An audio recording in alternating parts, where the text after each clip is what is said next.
Muy buenas tardes. Sobre, bueno, les decía, les daba la bienvenida a este coloquio sobre islamofobia y derecho a la libertad e igualdad religiosa. Este es un evento que ha sido organizado gracias a la colaboración de la Universidad de Tifariti, Cátedra Africana, Medio Oriente y Asia, la Alianza Latinoamericana contra el Apartheid y el Genocidio en Palestina, la Asociación Ecuatoriana de Amistad con el Pueblo Saharaui, la Casa de las Culturas Ecuatoriana Benjamín Carrión, el Centro Cultural Ecuatoriano Iraní y el Comité Unitario de Solidaridad de Ecuador con Palestina.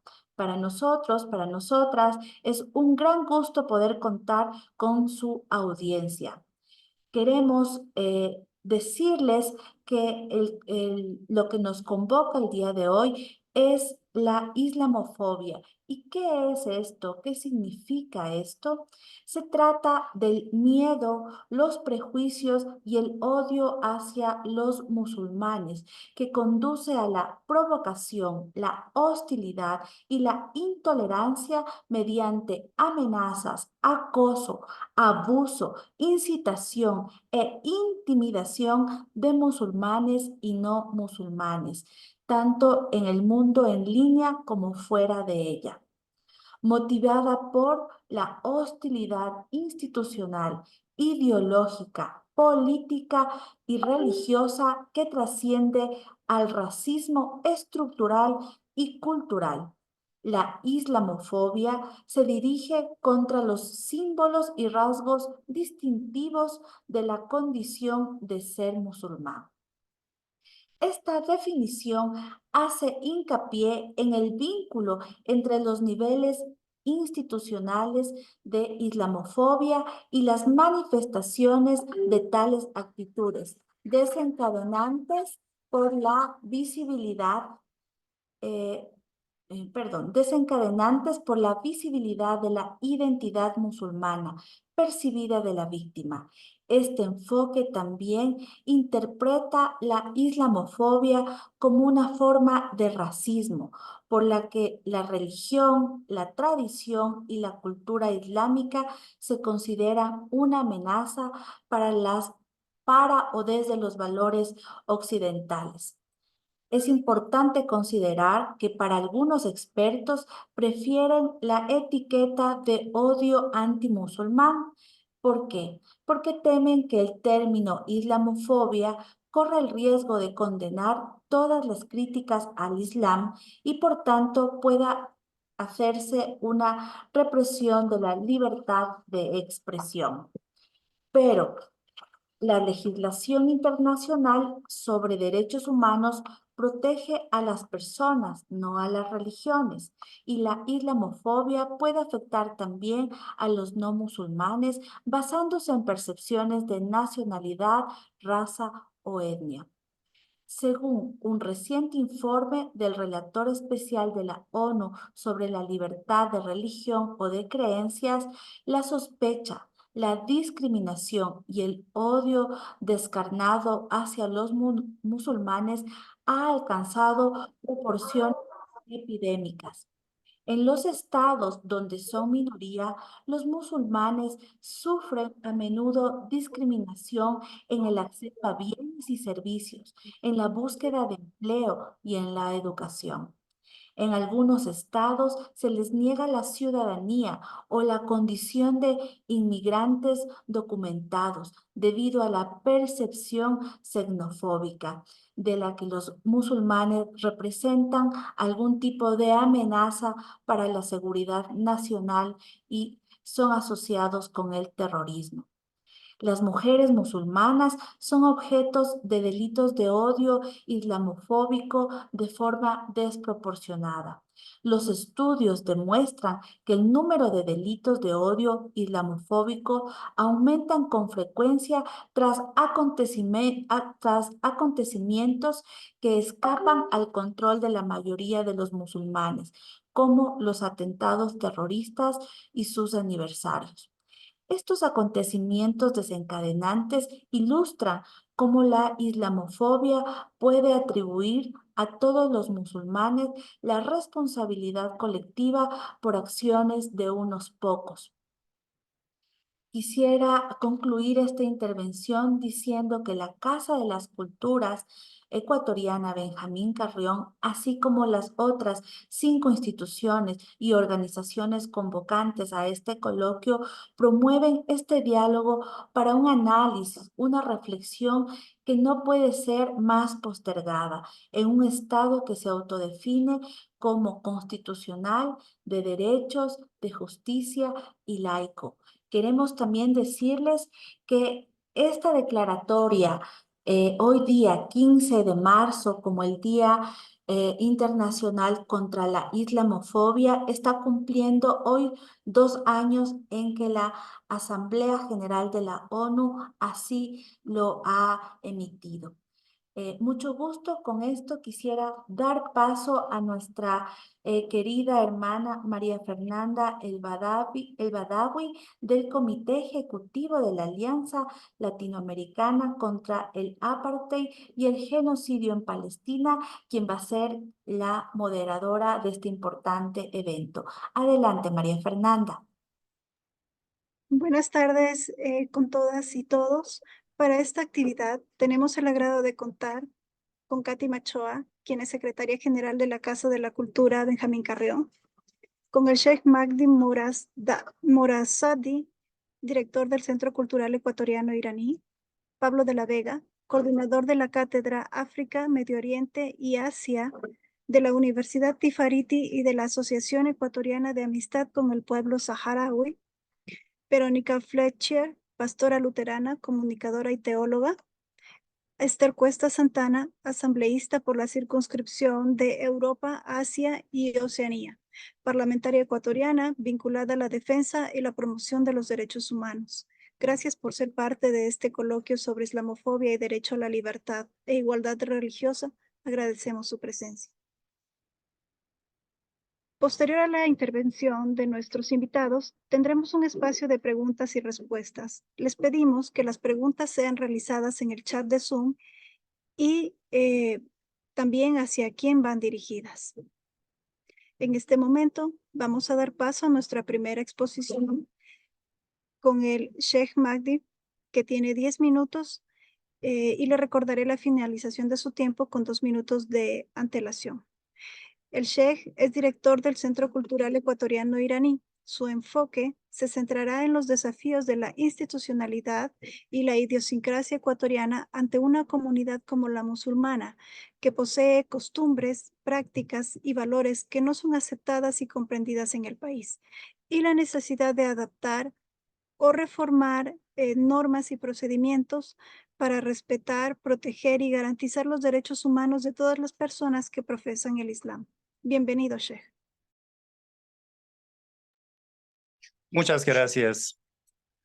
Bismillahirrahmanirrahim. Rabbi shrah li sadri wa yassir li amri wahlul 'uqdatan min lisani yafqahu qawli. En el nombre de Dios, el clemente, el misericordioso, la paz y las bendiciones de Dios sea con todos los profetas desde Adán hasta el último Muhammad sallallahu alayhi wa sallam.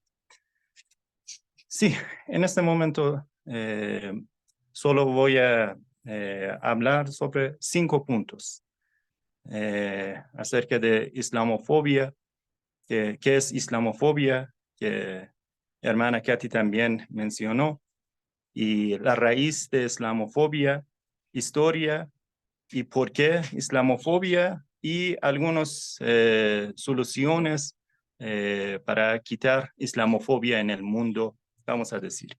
Primero, como hermana dijo, islamofobia es hacer un odio o miedo de los musulmanes, programado de los musulmanes o del Islam, que se forma como apartheid, algunas veces racismo, agresión, en algunas partes, quitar sus responsabilidades de los musulmanes.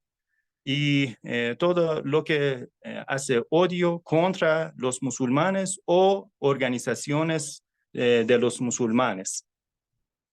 Y para hacer o preparar una existencia negativa contra los musulmanes.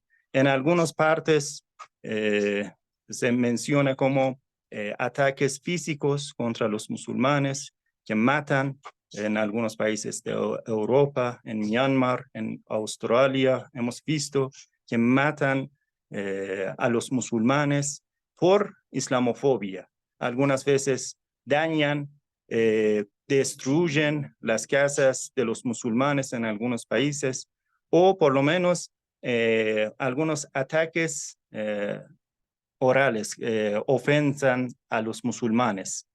Ese todo puede ser islamofobia. La raíz de islamofobia tiene varios temas, de varias partes viene esta raíz de islamofobia, que algunos es la diferencia o guerras, luchas entre los estados islámicos y los estados de Occidente, en especial Europa, durante la historia. Algunas veces es la diferencia entre valores islámicos y valores de Occidente que se muestra en estilo de vida de las personas. Otra parte es la ignorancia y desconocimiento de lo que pasa en el mundo islámico y de los musulmanes. Y también podemos decir que aparecer algunos grupos radicales y fanáticos en el mundo islámico. Podemos decir que ellos no podían crecer sino con apoyo de algunos países arrogantes del mundo. Si queremos mencionar bien, por ejemplo, Al-Qaeda, que en Afganistán apareció con apoyo de Estados Unidos, como dijo la canciller de Estados Unidos, dijo que nosotros habíamos formado Al-Qaeda en Afganistán contra Unión Soviética, pero después controlaron a estos grupos. Y también ISIS en Siria, que con apoyo de Estados Unidos lo habían construido, pero después vamos a decir qué intención tenían para construir, formar estos grupos radicales y apoyaban. Y estos grupos radicales que querían mostrar el Islam es así. Entonces, la gente del mundo tienen un miedo de algunos musulmanes por estos grupos. Y otra cosa es intereses de algunos países occidentales para mostrar este miedo y para aumentar islamofobia, porque tenían algunos intereses y que vamos a verlo. Por ejemplo, en Medio Oriente, que ponen estas guerras, estas luchas, siempre necesitan esta guerra en Medio Oriente, necesitan estos países occidentales, algunos países occidentales, necesitan esta guerra entre los grupos, entre los musulmanes y otros grupos, entre las ramas islámicas necesitan Entonces, siempre hacen islamofobia. Y otro es medios de comunicaciones de Occidente, que puede ser periódicos, televisión, satélites.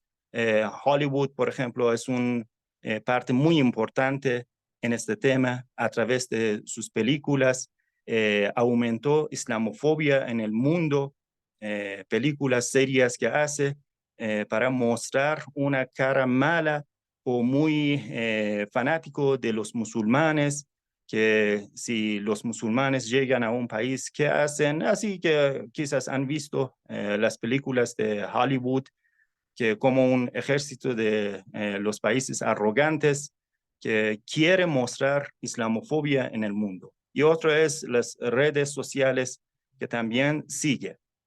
Y otra raíz es conflicto de Palestina, que siempre quieren mostrar que este conflicto es un conflicto entre Islam y judaísmo, o entre los árabes y sionismo, entre Islam y Occidente. Quieren mostrar este conflicto que existe entre Islam y Occidente.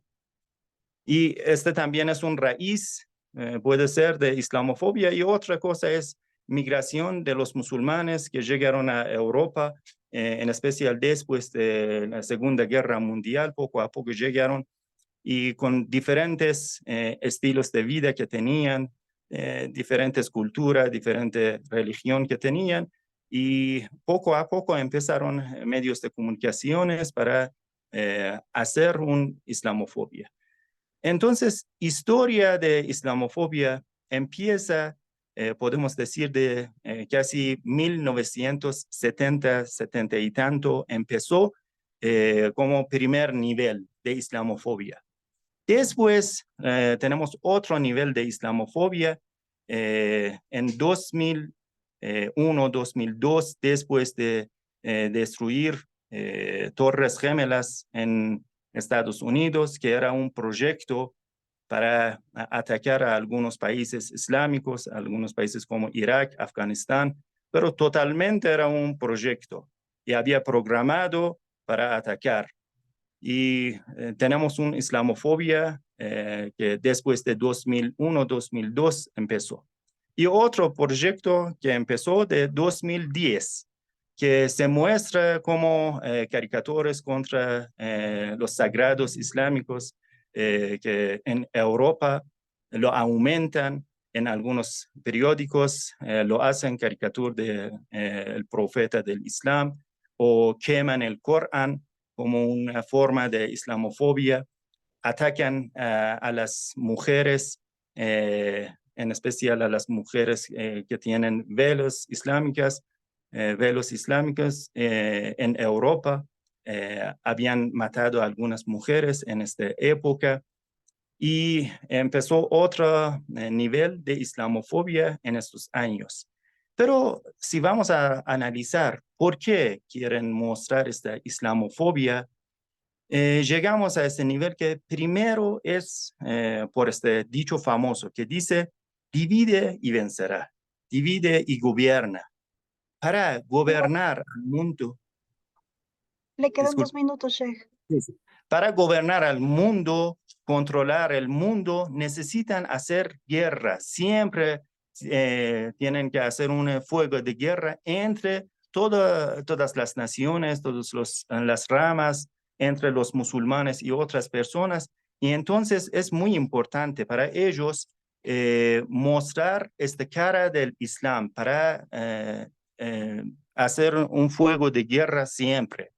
Y también para robar recursos de los países, de diferentes países. Cuando hay guerra, cuando no hay un gobierno, no hay unificación entre las personas, pueden robar recursos y vender armas.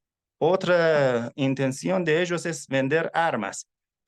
Pero también ellos quieren mostrar o aumentar, divulgar este Islam que ellos quieren. Ellos quieren un Islam que no daña a los países arrogantes, deja este conflicto, por ejemplo, de Palestina. Estamos con ellos cuando tienen un Islam que en algunos países islámicos también tenemos este Islam. No tienen ningún problema con este Islam. Siempre están amigos con este Islam, con estos países islámicos que tienen este Islam, y dicen que no hay problema. Pero nosotros nunca queremos decir que por una religión aumenta este terrorismo. El terrorismo no tiene ninguna religión. Por ejemplo, en la Primera Guerra Mundial, Segunda Guerra Mundial, los musulmanes, ¿dónde estaban? O cuando 180 millones de los africanos llevaron a los países Europa y Estados Unidos como esclavos, ¿dónde estaban los musulmanes? O, por ejemplo, cuando atacaron a este continente de América, en especial América Latina, y algunas estadísticas dicen 80 millones de los indígenas han matado. ¿Dónde estaban los musulmanes? Y nunca nosotros hemos dicho que es por cristianismo, no es por esta religión. Y entonces no podemos decir que si alguien hace una mala acción, no podemos nombrar a nombre del Islam. Y Su nosotros tiempo vamos ha a... culminado, Sheikh. Sí, un minuto vamos a decir solo algunas resoluciones que podemos decir en el futuro. Por ejemplo, uno es para quitar este desconocimiento, es diálogos directos entre las naciones, entre las religiones, diálogos interreligiones, para aprovechar de los libros sagrados, para escuchar de los libros sagrados, que dicen directamente nosotros cuando vamos a leer el Corán y a las leyes prácticas, por ejemplo, estamos en el mes de Ramadán, el mes de ayuno, todo es para controlar deseos mundanales de los seres humanos. Es contra terrorismo el Islam. Siempre es a favor de paz y enseñanzas islámicas nos enseñan de paz mundial. Muchas gracias y disculpa por demorarse. Gracias, Sheikh. Muchas gracias, hermano. Gracias. Continuamos con la intervención de Pablo de la Vega, coordinador de la Cátedra de África, Medio Oriente y Asia de la Universidad Tifariti de la Asociación Ecuatoriana de Amistad con el Pueblo Saharaui. Muchas gracias, Mel. Un saludo cordial a todos los amigos, las amigas que nos acompañan. Sin duda, esta es una fecha importante, simbólica para la comunidad internacional. No obstante que esta declaratoria de Día Internacional de la Lucha contra la Islamofobia es relativamente reciente, eso no significa que a nivel global y particularmente la Asamblea General de las Naciones Unidas no haya estado preocupada por la libertad, la igualdad religiosa y por estas fobias que la comunidad que a nivel global ha generado frente a las creencias religiosas de manera específica. Ya lo voy a mencionar con mayor detenimiento, pero desde el nacimiento mismo de las Naciones Unidas y de su aprobación en 1948 de la Declaración Universal de Derechos Humanos, el artículo 18 ya establece algunos lineamientos y algunas pautas clarísimas respecto a la libertad religiosa, la libertad de pensamiento, la libertad de creer. Entonces, espero tener suerte con esta brevísima presentación. Decirles que esta declaración tiene ya algunos antecedentes. En el ámbito de Naciones Unidas me voy a centrar porque no vamos a tener tiempo para explorar el sistema interamericano de derechos humanos, aunque haré una breve mención al final, que también se ha ocupado sobre este tema y ha iniciado un proceso progresivo de análisis y de reflexión. Esta resolución, entonces, que establece el Día Internacional para combatir la islamofobia, tiene algunos antecedentes interesantes. Uno de ellos es la resolución 3655, en la que reconoce la proclamación de la Declaración sobre la eliminación de todas las formas de intolerancia y discriminación fundadas en la religión o las convicciones. Y esta es una declaración de fuerte contenido. Como ustedes saben, técnicamente las declaraciones, según algunos expertos, no son mandatorias para los estados, puesto que no siguen rigurosamente los procedimientos de validación interna a través de cortes constitucionales o de parlamentos. Sin embargo, en el caso del Ecuador, una declaración que es un instrumento, en este caso de derechos humanos, evidentemente tiene fuerza vinculante y goza de rango constitucional. También tenemos la resolución 33-296, mediante la cual se designa el 22 de agosto el Día Internacional de Conmemoración de las Víctimas de Actos de Violencia motivados por la religión o las creencias, que también es una fecha conmemorativa importante que nos permite a nivel internacional, a nivel global, desatar, organizar, promover una serie de acciones de reflexión y de análisis. Bueno, y posteriormente tenemos dos resoluciones adicionales, la 75-187, específicamente para enfrentar la intolerancia, los estereotipos negativos, la estigmatización, la discriminación, la incitación a la violencia y la violencia contra las personas por motivos de religión o creencias. He notado que en algunos textos de Naciones Unidas se habla de esto, de la lucha contra la intolerancia, la lucha contra la islamofobia, el combate contra la islamofobia.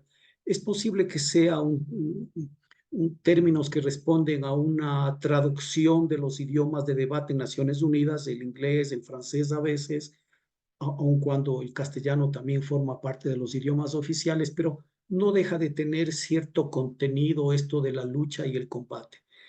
Si bien también se hace un enfoque al tema preventivo que me parece que es, y al tema educativo que me parece debe tener más fuerza. Y finalmente hay otra resolución, la 75-188, relativa a la libertad de religión o de creencias. Y en los antecedentes de esta declaratoria que reconoce el Día Internacional contra la Islamofobia, me parece importante también resaltar que se hace mención a un documento suscrito por dos líderes, los más importantes tanto en la religión católica como en la comunidad musulmana. Y este documento, que yo me permito de manera muy puntual llamar su atención, se denomina La Fraternidad Humana por la Paz Mundial y la Convivencia Común. Es un documento que fue firmado en febrero del 2019 por los dos más altos representantes de la Iglesia Católica y el gran imán de Al-Aqsa, Ahmad Al-Tayyib, que me parece tiene un fuerte contenido que crea vasos comunicantes entre estas dos grandes religiones monoteístas. Pero ya para acercarnos rápidamente a las normas y estándares internacionales, dice ya una mención breve el artículo 18 de la Declaración Universal, cuyo contenido prácticamente lo recoge el Pacto Internacional de Derechos Civiles y Políticos en 1966, y algunas declaraciones muy puntuales que, si bien es cierto, contribuyen a la creación de esta suerte de corpus juris de la comunidad internacional, todavía necesitan un mayor desarrollo en el ámbito del Sistema Universal de Derechos Humanos. Me refiero a la Declaración sobre los Derechos de las Personas Pertenecientes a Minorías Nacionales o Étnicas, Religiosas y Lingüísticas de diciembre de 1922, a la Declaración sobre la Eliminación de todas las formas de intolerancia y discriminación fundadas en la religión o las convicciones del 2005, y en particular a una observación que es una suerte de análisis de el contenido de los artículos del Pacto Internacional de Derechos Civiles y Políticos, que es una potestad del Comité de Derechos Humanos de Naciones Unidas y lo hace a través de observaciones generales, pero particularmente la observación general número 22 sobre el derecho a la libertad de pensamiento, conciencia y religión. Digamos que aquí están las bases sobre las cuales deberían guiarse los estados para garantizar la libertad religiosa y el respeto a las diferentes creencias. En el ámbito del Sistema Universal de Naciones Unidas, ustedes saben que es un ámbito muy complejo, pero en este entramado institucional ha creado una suerte de contrapesos al poder y a la capacidad que tienen los estados también de legislar sobre este tema y de rendir cuentas. Se ha creado un mecanismo denominado los procedimientos especiales. Los procedimientos especiales pueden ser temáticos o pueden ser geográficos. Y estos procedimientos especiales se les conoce, entre otros, como las relatorías especiales. También están los grupos de trabajo o están los expertos.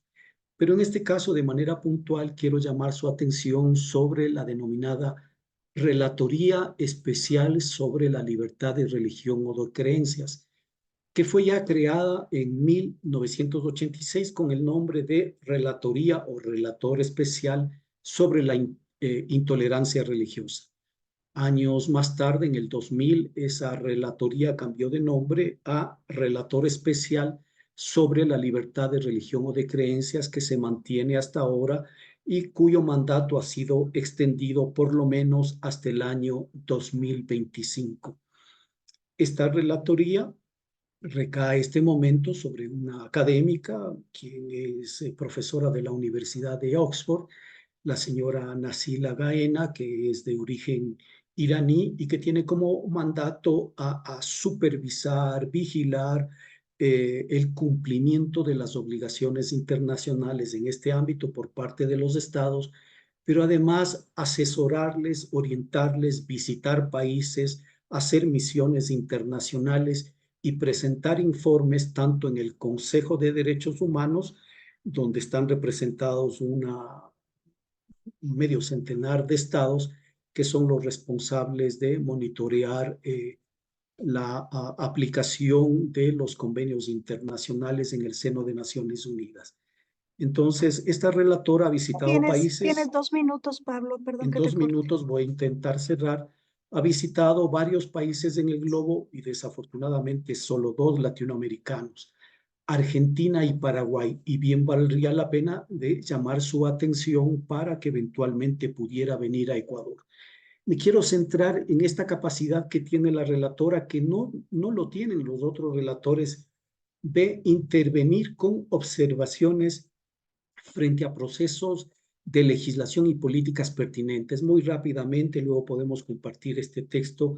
La relatora se ha pronunciado, por ejemplo, sobre la ley de control de la inmigración y reconocimiento de los refugiados en Japón, frente a la supresión de la autoridad para la igualdad de trato en Hungría, sobre algunas reformas penales en el Código Penal y Código de Procedimiento Penal en los Países Bajos y frente a la ley antiterrorista en Filipinas. Sin duda, este es un tema muy complejo, va a requerir más tiempo para su análisis.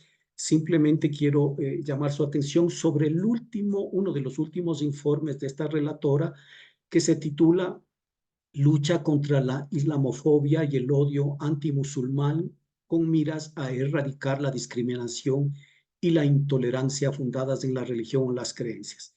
Y aborda también sobre los malentendidos en torno al Islam y el origen de la islamofobia. Ya el Sheikh ha mencionado algunos elementos interesantes que me parece que pueden ser considerados. Les dejo quizás el texto, luego puedo dejar el enlace. Me parece que es un texto fundamental que nos remite algunas pautas y recomendaciones. Y dado el tiempo, simplemente mencionar que este tema también está siendo abordado por la Comisión Interamericana de Derechos Humanos y acaba de presentar un informe muy interesante que se llama Estudios sobre Libertad de Religión y Creencias, Estándares Interamericanos, y concluye con un parrafito que también es desafiante como para pensarlo. Dice la Comisión Interamericana de Derechos Humanos que, no obstante, en la región no existe una visión única sobre el concepto de lucha frente a la discriminación religiosa y el alcance del derecho a la libertad de religión y creencia. Nos deja entrever este informe que todavía, al menos los estados en la región, acá en el sistema interamericano, todavía tenemos pendiente un avance sustantivo frente al desarrollo normativo y conceptual que se ha dado, sobre todo en Europa, en Asia y en algunos países africanos. Concluyo ahí a breves rasgos, quizás luego podamos hacer una reflexión final. Muchas gracias, Mel.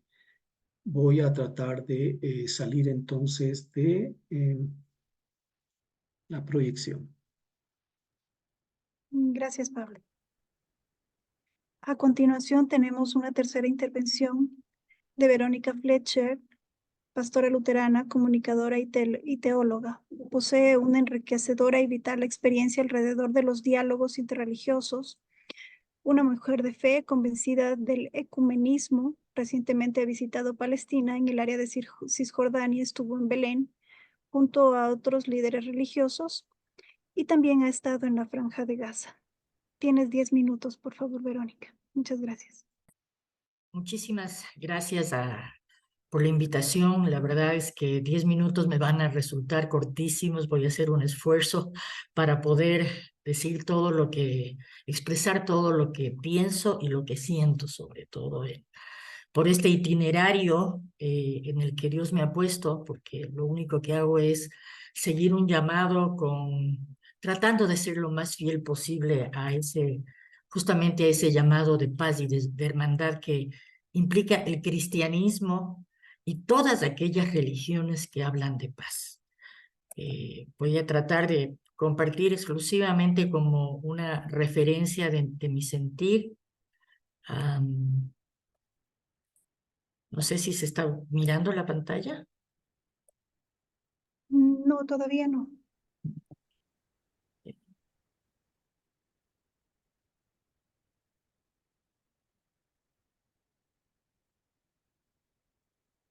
No, tampoco. No, No, no sale todavía no. todavía. Ok. No nos vamos a detener en eso porque es raro. Estaba completamente... No, bueno, vamos a continuar. Me da mucha pena. Ok, ahora sí. Me parece, ¿no? Sí, ahora sí. Ok, bueno. Voy a abordar más bien una reflexión bíblica, una interpretación bíblica, más bien alrededor de lo que ha sido mi experiencia, un itinerario de paz, un itinerario de diálogo continuo, desde mi esencia cristiana, sí, luterana, pero desde mi identidad ecuménica e interreligiosa. Yo no podría hablar de Cristo, de Jesús, sin hablar de un amor inclusivo, de un amor que nos llama a todos y a todas a compartir ese escenario de paz que hoy está lamentablemente tan esquivo. Todos, no sé si todos nos levantamos ahora con esa noticia que lanzó Naciones Unidas acerca del número de niños que han sido asesinados en Gaza. 12.300 niños y niñas. ¿Y qué hace el mundo? ¿Cómo podemos hablar de paz? ¿Cómo podemos hablar de respeto? Ni siquiera voy a hablar de tolerancia, porque la tolerancia a mí como que no me alcanza. ¿Cómo podemos hablar de amor, de búsqueda de paz en un escenario mundial donde el odio, el lenguaje de odio, las actitudes de odio son las que están siendo la regla fundamental en la que viven nuestras sociedades? Por eso cuando presento esta ilustración, hablemos de paz implica hablar de este diálogo imprescindible en el momento de hoy. No podemos hablar de paz si no hablamos de hermandades y de hermandades inclusivas. Me voy a referir desde mi identidad cristiana rápidamente a uno de los pasajes bíblicos que nos llaman la atención, y voy a tratar de ser lo más breve posible. Muy conocido, por supuesto, pero que yo creo que cobra vigencia y nos interpela una vez más. Y dice así, está en Lucas 10, del 25 al 37. Un maestro de la ley se levantó y le preguntó a Jesús para ponerlo a prueba: Maestro, ¿qué debo hacer para heredar la vida eterna? Jesús le preguntó a su vez: ¿qué está escrito en la ley? ¿Qué lees en ella? Él le respondió: amarás al Señor tu Dios con todo tu corazón, con toda tu alma, con todas tus fuerzas y con toda tu mente, y al prójimo como a ti mismo. Entonces Jesús le dijo: has respondido bien, pero ahora practícalo y vivirás. El maestro de la ley, queriendo justificarse, le volvió a preguntar: ¿quién es mi prójimo? Jesús tomó la palabra y dijo: un hombre bajaba de Jerusalén a Jericó y cayó en manos de unos ladrones, quienes después de despojarlo de todo y herirlo, se fueron dejándolo por muerto. Por casualidad, un sacerdote bajaba por el mismo camino, lo vio de un rodeo y pasó de largo.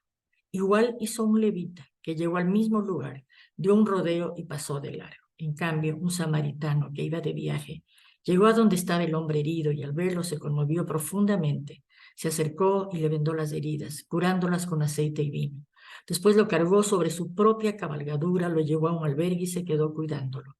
A la mañana siguiente le dio al dueño del albergue 2 monedas de plata y le dijo, cuídalo, y si gastas de más te lo pagaré a mi regreso. ¿Cuál de estos 3 te parece que se comportó como prójimo del hombre que cayó en manos de los ladrones? El maestro le respondió, el que lo trató con misericordia. Entonces Jesús dijo, tienes que ir y hacer lo mismo. Me tomo la atribución, el atrevimiento de decir que Jesús no hablaba en ese momento del prójimo como el prójimo cristiano, exclusivamente. Jesús hablaba en ese momento de todos los prójimos, y todos hombres, mujeres, niños que habitamos en esta casa común, creación de ese Dios a quien reverenciamos, precisamente porque está hecho de misericordia y de amor. En este itinerario de viaje mío, que no lo he hecho sola, que lo he hecho de la mano de las distintas personas delegadas, líderes religiosos, delegados al Consejo Mundial de Iglesias. Pertenezco a 2 programas del Consejo Mundial de Iglesias, uno es la Red Ecuménica del Agua y el otro es un programa de justicia de género. Junto a ellos hemos caminado, hemos recorrido un camino largo, que ha marcado hitos en esta posibilidad de comprensión del mundo, de ese mundo que tiene que ser sanado por nosotros, porque todo aquel prójimo que está herido, no importa la condición ni de la religión que sea, ni de sus preferencias de ningún tipo, todos los prójimos tenemos que ser sanados y salvados. Mi primer viaje a Gaza, definitivamente hace 8 años, me marcó profundamente, porque hablábamos ya de un apartheid del agua, hablábamos ya de una cárcel a cielo abierto, hablábamos ya, no solo hace 8 años me tocó a mí vivir aquello, pero hablábamos ya de la imposibilidad de salir o entrar al territorio de la Franja de Gaza, hablábamos de que el sionismo, no voy a hablar del semitismo, voy a hablar solamente de este grupo, ya decía quién podía entrar, quién podía salir, quién podía tomar agua, a qué hora podía tomar agua y a qué hora podían recibir energía y a qué hora no. En ese momento ya sabíamos que aquella persona que iba a pescar en un mar de Gaza donde se botan todos los residuos, las aguas residuales que vienen de Jerusalén. En ese momento, nosotros en una mañana, la delegación que fuimos, oímos disparos en una madrugada porque alguien se atrevió a cruzar los pocos metros que tenían para navegar o pescar en ese mar de Gaza. Nadie me lo contó, nosotros lo vivimos como a los hermanos africanos, no les dejaron pasar. Les dijeron que no, y a otros que ya les habían dado la visa para entrar a Israel, en el momento de querer entrar a Gaza, a los hindúes les dijeron que no. Es decir, ellos son los dueños y señores de la tierra, quienes permiten pasar el agua para que la gente tome agua, quienes permiten la energía, quienes permiten el suministro de todo tipo de alimentos y de ayuda humanitaria. Y ahora lo estamos viendo más que nunca. Eso me marcó. Luego me marcó también un viaje a Toledo, a esa hermosa ciudad española, donde en algún momento las 3 religiones monoteístas convivían como hermanos. No sé si ustedes pueden mirar debajo de mi cuello clerical. Hay un símbolo que yo lo uso siempre, es un símbolo donde están justamente la cruz cristiana, la media luna y la estrella de David juntas. Esto me lo compré en Toledo y para mí es uno de los registros más importantes que podemos tener aquellos que creemos en la conversación, en el diálogo y en la convivencia sana interreligiosa, sin poner absolutamente ningún otro requisito el ser prójimos, el mirarnos como prójimos, el mirarnos como seres humanos iguales con los mismos derechos. Y eso es lo que todas estas religiones y todas las espiritualidades proclaman, la posibilidad, la necesidad de que todos seamos aceptados, amados, incluidos, sin tener absolutamente ninguna excepción. No hay excepción en ese mandato de amor al prójimo. Mi viaje a Belén en diciembre, tuve la oportunidad de estar en territorio, entrando por Jordania, pasando una cantidad de checkpoints que no me había imaginado nunca, con una mirada absolutamente extorsionadora de todo, de derechos, donde obviamente nuestros hermanos africanos se tuvieron que volver a quedar afuera, justamente en la frontera con Israel, porque obviamente los negros no pueden pasar a ese territorio. Fue tremendo, fue durísimo. Otros sí pasaron, y pasaron, gracias a Dios, la mayor parte de hermanos de Sudáfrica que son expertos en apartheid y que tenían mucho que decir en ese momento. Pudimos entrar a Belén, obviamente no, a Gaza ni siquiera era una locura pensar que podíamos haber ido a Gaza, pero en Belén, pasar Navidad en Belén significó para nosotros un dolor muy grande, porque tuvimos los testimonios de primera fuente de los familiares, de quienes tienen en el otro lado a su gente, a su familia, a quienes no han visto por muchísimos años. Y pudimos pasar esa noche de Navidad en Belén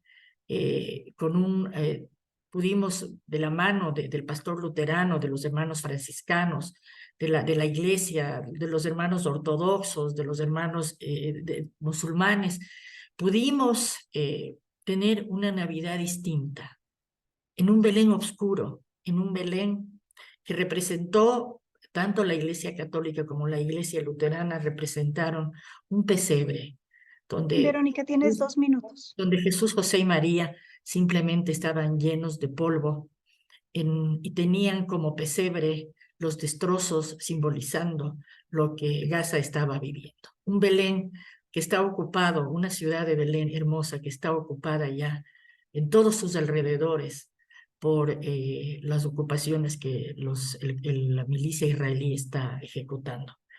Y ahora, por último, mi viaje a Indonesia. Llegué de Indonesia, un país de musulmanes, su mayoría musulmana, donde pude visitar la mezquita. Hubo la consulta global sobre migraciones, y estos son los rostros que me traje de Indonesia. La mujer que está leyendo estaba dentro de la mezquita, y cuando me acerqué a ella, me regaló una sonrisa que es difícil de poder ponerle en palabras. No se asustó, no me vio como una amenaza, y me regaló una sonrisa, y le pregunté si le podía tomar una foto. No se alcanza a ver, pero ella tenía una sonrisa para mí, y ni les digo las nenas que están al lado, ¿no? Haciendo el símbolo de la paz y regalándome sus sonrisas. Pero esto no es solamente en la mezquita. Cuando uno camina por esa inmensa ciudad de Yakarta, todas las gentes le sonríen al diferente. No se asustan de nosotros, no nos hacen a un lado, nos acogen, nos acompañan, nos ayudan, y esa es la forma de convivencia en la que yo creo. Simplemente no puedo creer en otra cosa. Y hay un documento que seguramente muchos de ustedes lo habrán leído, ya para terminar, que es el Fratelli Tutti del Papa Francisco, de nuestros hermanos católicos. Les recomiendo, porque realmente es un homenaje a la vida y es un homenaje a la libertad interreligiosa. Y no puedo terminar sin decirles a mis hermanos musulmanes: Ramadán Mubarak. Feliz Ramadán, hermanos queridos.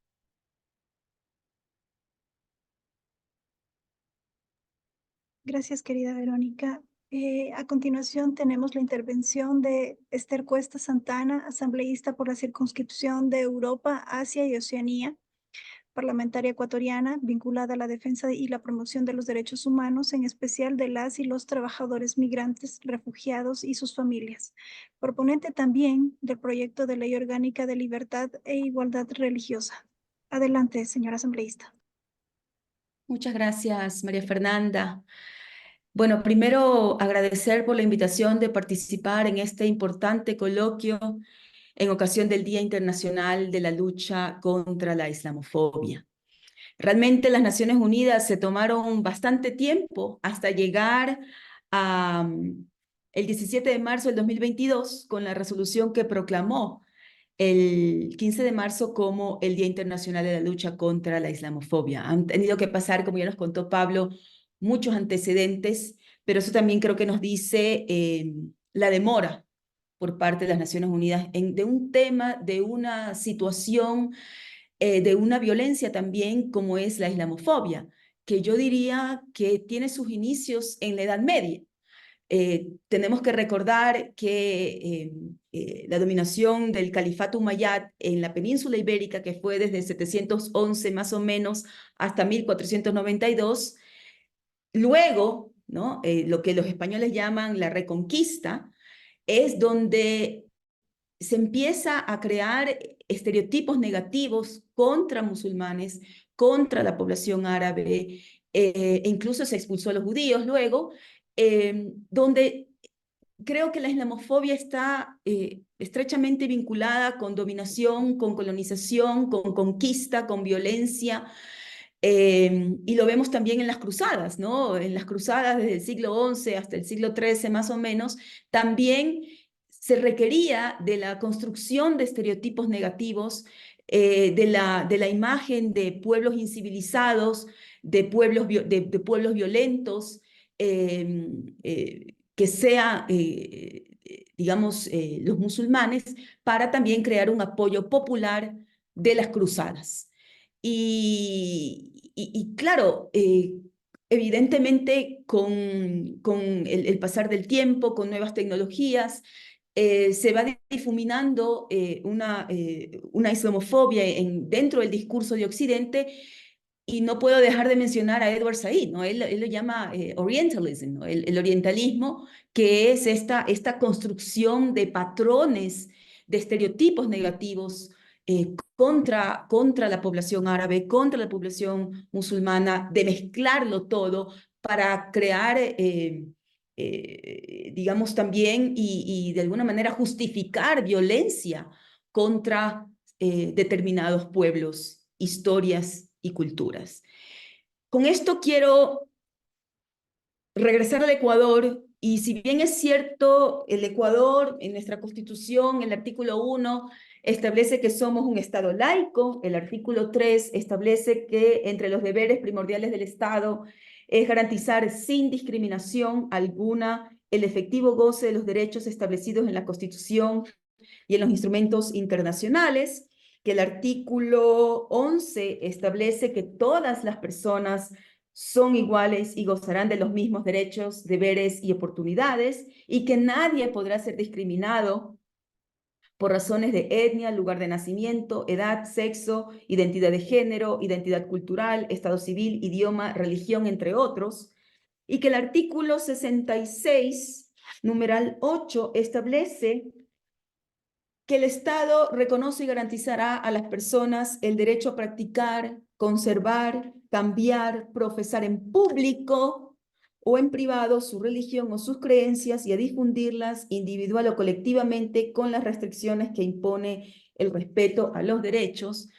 El comentario que nos indicaba la compañera en el chat, de los cuales se suma una serie de testimonios de personas musulmanas que han sufrido discriminación, inclusive a una edad temprana, a los 6 años, en la escuela, a partir de 9/11, de septiembre 11 del 2001, que un niño recibe de alguna manera el reclamo de su profesora en su escuela, diciéndole que él era culpable por ser musulmán sobre el atentado en septiembre 11, y las dificultades que tienen sobre todo las mujeres en poder usar su vestimenta el jihad y toda la serie de discriminaciones que aún existen en el Ecuador a pesar de los principios constitucionales que he mencionado.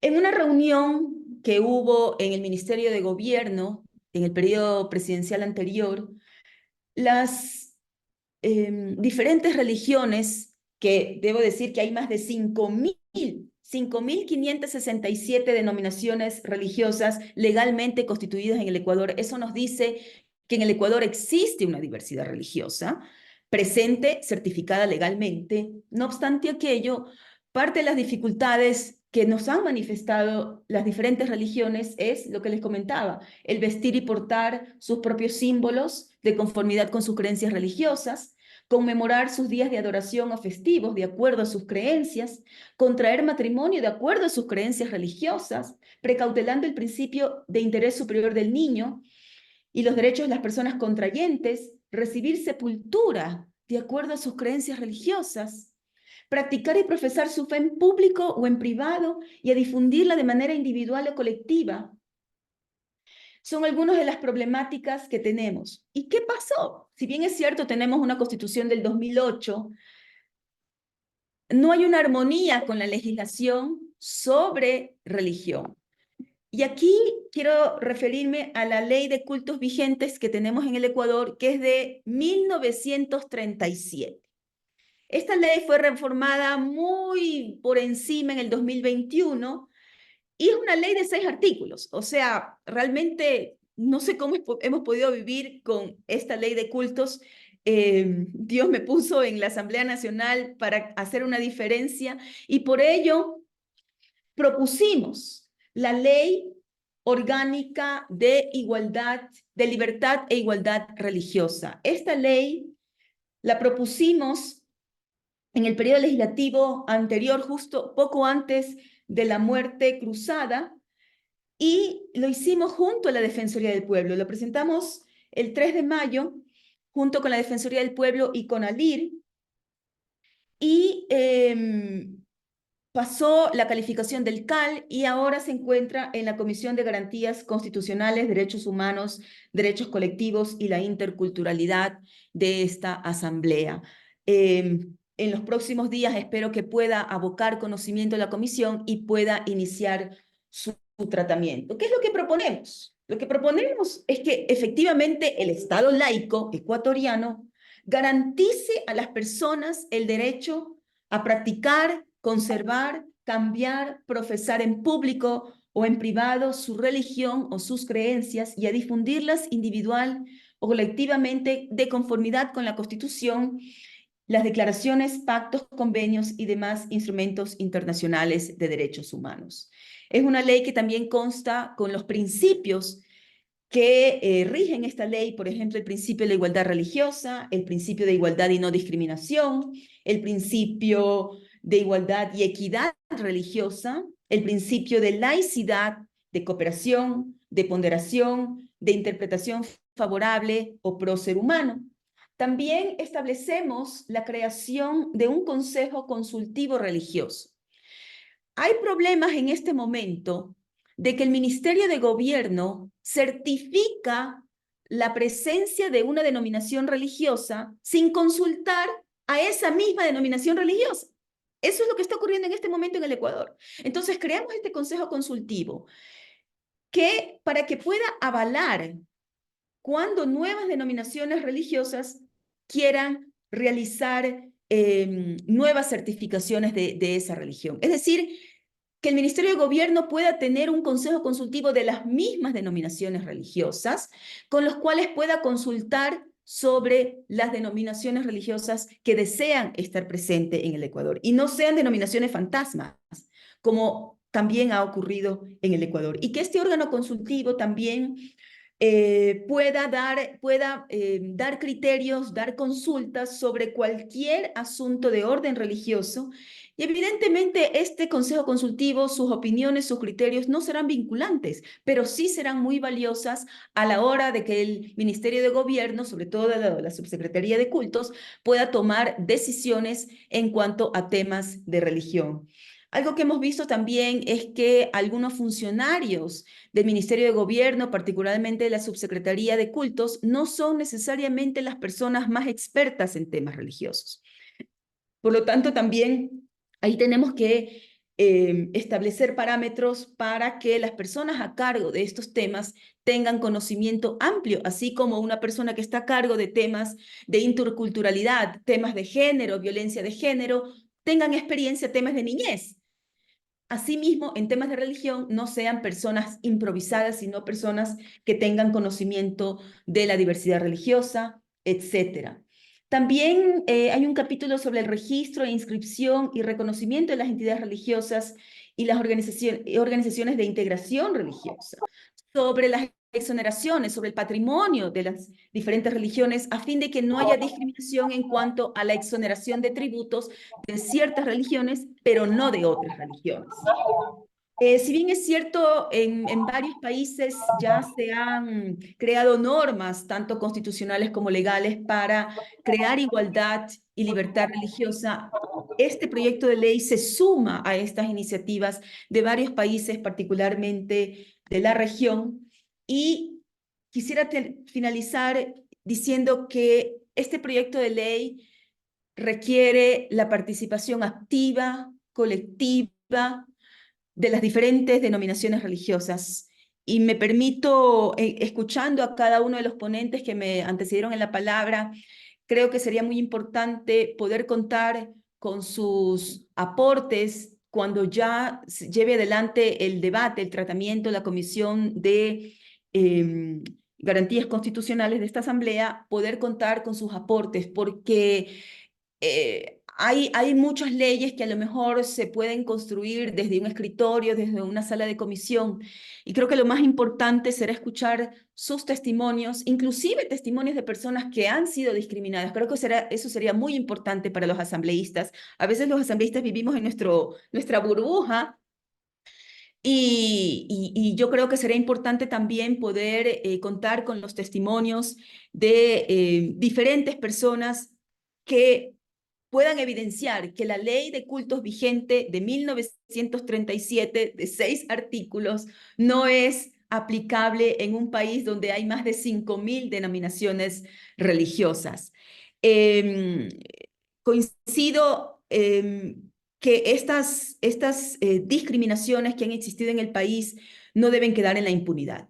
Hay personas que no han podido obtener un trabajo, que las han despedido de sus trabajos, lo que contaba la compañera en el chat, y yo creo que estas situaciones deben ser denunciadas. Si bien es cierto, el Código Orgánico Integral Penal en el año 2014 ya incorporamos y tipificamos actos, delitos de discriminación y de odio por razones de identidad cultural y religiosa, el artículo 176 y el 177 en específico. En la práctica, al día de hoy, no conocemos acciones legales que se hayan iniciado por islamofobia. Yo creo que hay que también sentar precedentes legales, jurisdiccionales, para desde allí también crear legislación, mejorar la legislación existente, el proyecto de ley, pero también crear política pública con presupuesto asignado, con formación de funcionarios y servidores públicos para que estas prácticas contra personas que practican el Islam o personas que aparentan practicar el Islam, porque esto también ha sucedido, o personas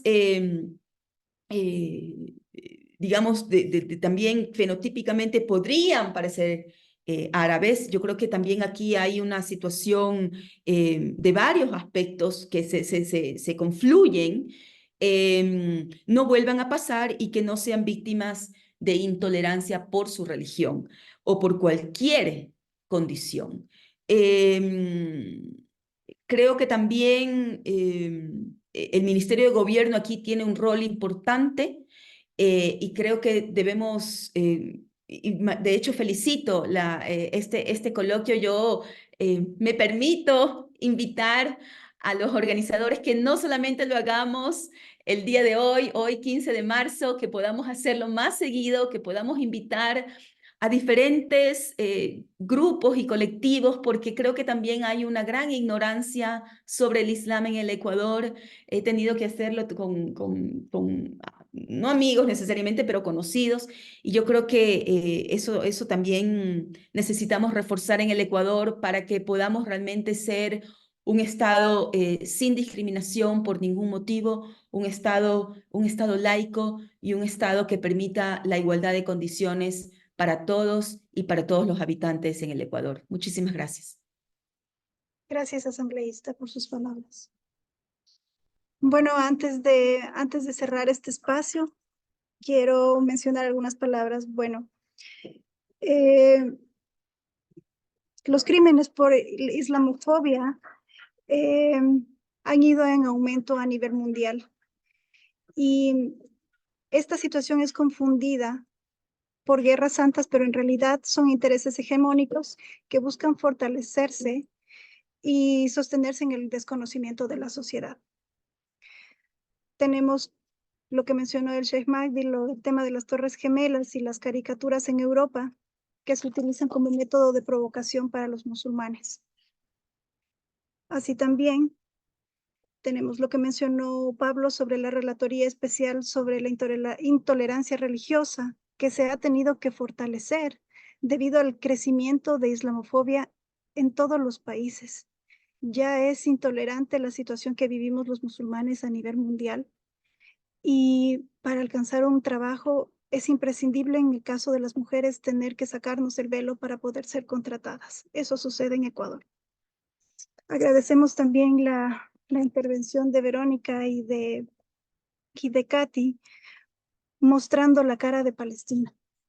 Sí, la situación que vive el pueblo palestino es un exterminio. No tiene ningún fundamento religioso. De hecho, Palestina es considerada la cuna de las religiones con su capital de Jerusalén. Y en Medio Oriente vivimos en comunidad, musulmanes, cristianos o judíos. No miramos cuando no estás usando el velo, no distinguimos eso. Simplemente nos sentamos, conversamos, comemos, nos reímos, no hablamos de religión. Nos respetamos mutuamente. Y finalmente agradecerle a la asambleísta Esther Cuesta. Esperamos el aboco de conocimiento de esta ley, porque es para nosotros muy importante para el crecimiento de nuestras mezquitas y nuestra religión, y también para nosotras las mujeres, porque hay muchos derechos que están siendo vulnerados, no solamente dentro del Islam, sino también como sociedad civil. Al momento de que las mujeres quieren contraer matrimonio, no tienen las garantías que deberían tener. Muchas gracias, y les voy a dar 1 minuto a cada expositor para que puedan cerrar su espacio. Adelante, Sheikh, por favor. Muchas gracias otra vez a todos hermanos y hermanas. Y como estaba diciendo, que necesitamos un diálogo interreligioso, y como hermana María Fernanda dijo, muchos años vivían en Palestina los judíos, los cristianos y los musulmanes juntos en una convivencia en paz.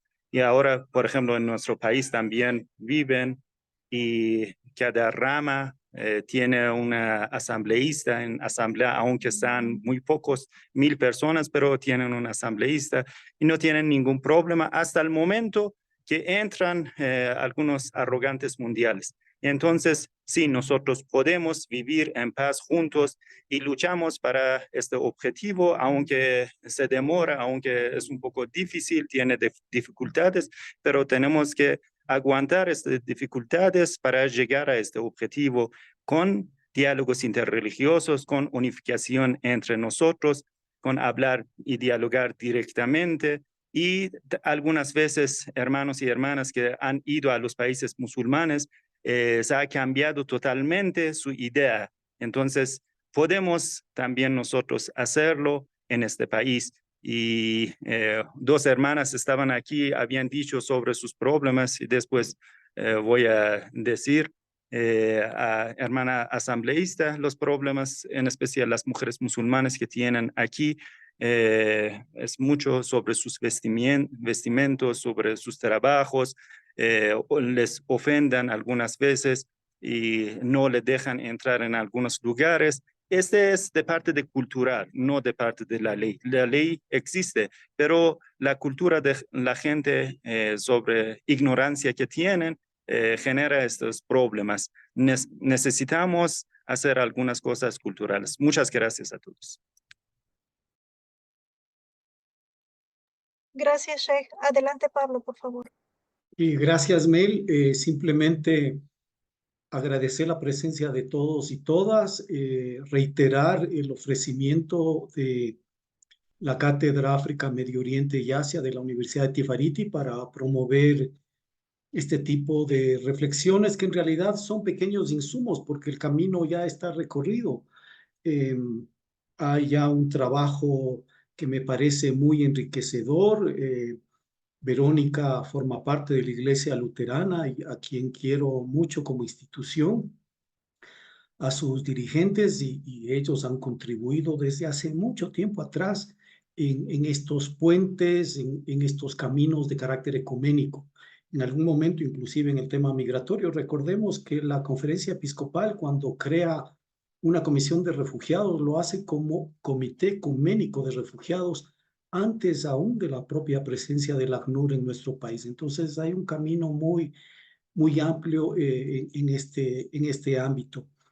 Estaremos atentos al debate de la Ley Orgánica de Libertad e Igualdad Religiosa para ofrecer nuestros modestos aportes. Personalmente no me suena que el Ministerio de Gobierno siga teniendo competencias en el tema. Ese ya es un tema de debate estatal. Hubiese sido pertinente que el Estado ecuatoriano siga manteniendo su Ministerio de Derechos Humanos, de Justicia, en fin. Eso habrá que batallar por esos temas, y me apunto desde luego a todo lo que sea promover el diálogo interreligioso. Un saludo afectuoso a todos y todas. Gracias, Pablo. Adelante, Verónica, por favor. Bueno, reiterar también mi agradecimiento por esta iniciativa, que espero que realmente nos sigan reuniendo. Es importantísimo crear conciencia, tener una voz profética de denuncia, pero de anuncio también. En este momento hablar de esperanza quizás sea una de las cosas más difíciles, inclusive para nosotros, aquellos que creemos en un ser superior que nos cobija y nos ama a todos, a todas. Es difícil hablar de esperanza en un mundo tan convulsionado, pero está en nosotros el hacer incidencia en el espacio político, está en nosotros reconstituir el tejido social, reconstituir las sociedades amigables, inclusivas, y seguir construyendo comunidad. Nosotros no podemos dejar de construir comunidad, porque ese es el mandato de todas las religiones. Seguir hablando de paz, seguir construyendo la paz, seguir construyendo comunidad sanas que sanen también.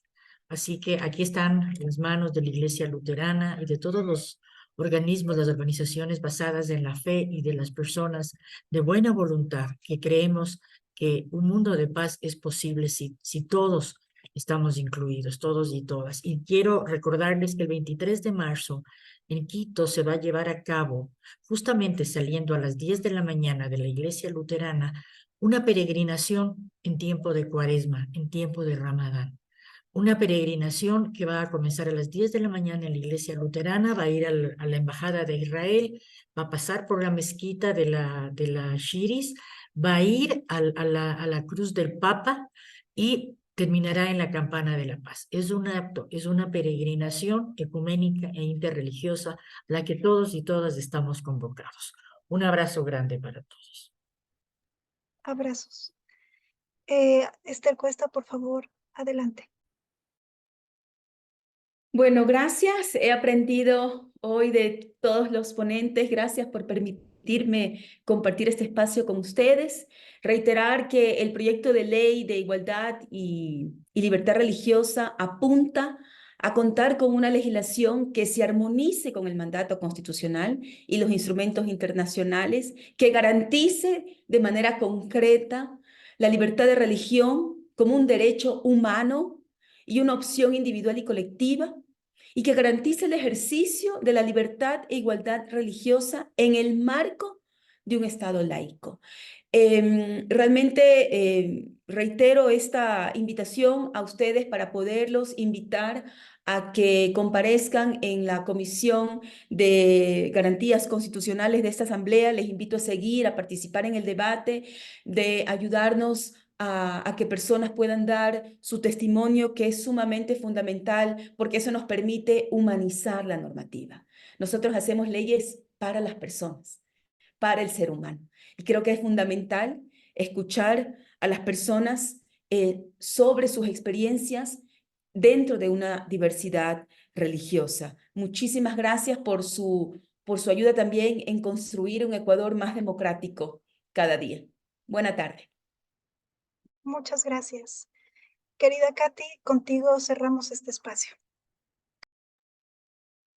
Bueno, de esta manera estamos sí, conmemorando este día tan importante que es el Día contra la Islamofobia, con la participación, el trabajo, el corazón también que han puesto todos nuestros expositores, Sheikh, Pablo, Verónica, Esther, cada uno en sus funciones, en su rol, y también quienes nos han acompañado y han puesto varios mensajes muy alentadores en ese sentido de la esperanza, ¿no? De no cansarnos en la denuncia, de comprometernos en esta lucha justa, de humanizarnos todos sin mirar raza, religión, sin ninguna discriminación. Así es que con ese compromiso cerramos este espacio sin decir que es el único. También queremos mencionar que aquí en el Ecuador el día 21 de marzo se va a dar un concierto de solidaridad